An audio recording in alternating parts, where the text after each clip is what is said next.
audience, I have a real treat for you this week. I am here with Elisa Wicks and Angie Burtz, two of our soloists from our upcoming concert, Elements. And they're going to be playing the Bach Double. Now, I know what you're thinking. Bach Double, that's two violins, right? I played that 2 years ago. You did! Amazingly! With Jacob. It was amazing! But no, there's another one, and it's for violin and oboe. And from what I understand, it has a really interesting history. So tell me a little bit about that. That's right. The only remaining manuscript or original parts that we have are a version for 2 harpsichords and orchestra. But there's some evidence from some letters and things that he had originally written it for violin and oboe. And so what we're playing is actually a reconstruction of what they think it was like. Its original form. So this is a remake of a remake. Right. All by the same guy and what we think it's going to be. And such an interesting composition. I've not really seen violin and oboe. That's not something you put together that often because they have such different sounds. So is this a first for you guys, playing together with these 2 instruments?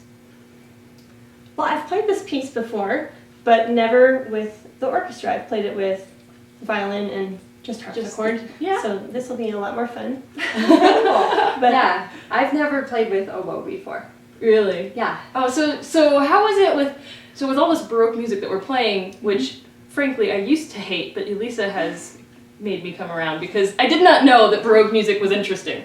I really didn't until I met you. And it's all the ornamentation that makes Baroque music fun. Like, you don't play what's on the page. That's what I learned. So that's what's really fun, having 2 soloists playing Baroque music, because you can really jazz it up and have a great time. And I'm very, very excited to see both of you playing with the orchestra, something that doesn't get performed all that often. And so playing with a violin and an oboe with these different styles of ornamentation, so is it just like fun for you guys, like rocking out up there? It's great. It is fun. Yeah. We've had a great time putting this together. Oh yeah? At least I have. I love it, yeah. So how did you do that? Well, so last winter, I had this idea. I thought, Angie is such an awesome player. I love her playing every week. And so I thought, she should play concerto.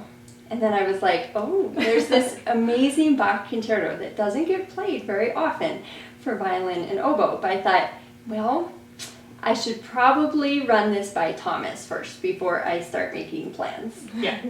And he said, well, he likes the idea and I should talk to Angie. So I talked with Angie and she liked the idea. And so, it found its way onto the program. And then, we started rehearsing together and sort of comparing different editions and thinking about how we wanted to approach the piece. And it's really been a very collaborative effort. So with different ornamentation and things, is it the same every time you play it, or do you mix it up?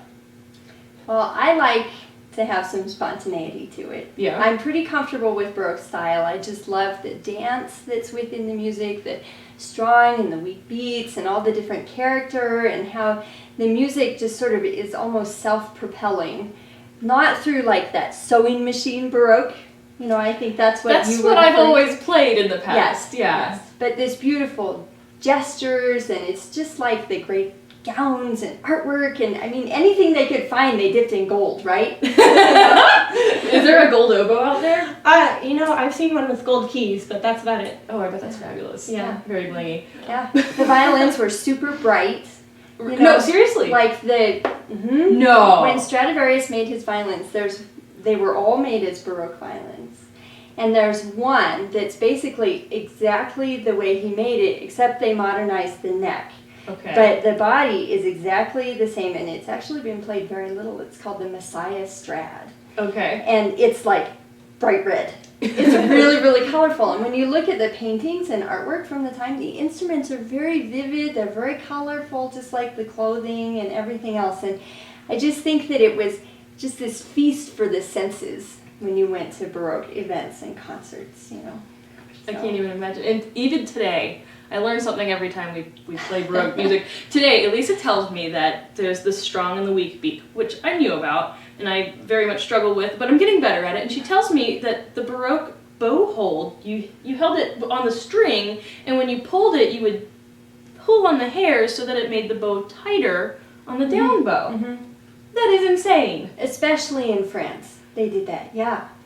And it was just like their own way of playing it gave this beautiful affect to the music that, you know, even trying to recreate it on modern instruments is very challenging, you know, but we get to do it in the Rebelle, which is also on this program. Gosh, the Just Rebelle. crazy piece. It's Yeah. just a crazy piece, but it's so much fun to play. It really is. It's virtuosic violin extravaganza.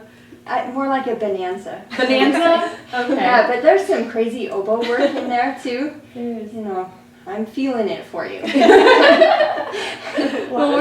Yeah, there's a lot of violins and only 2 oboes, so yeah, you're doing a great job. We though. kind of team up on you. Well, I'm very, very excited about this concert.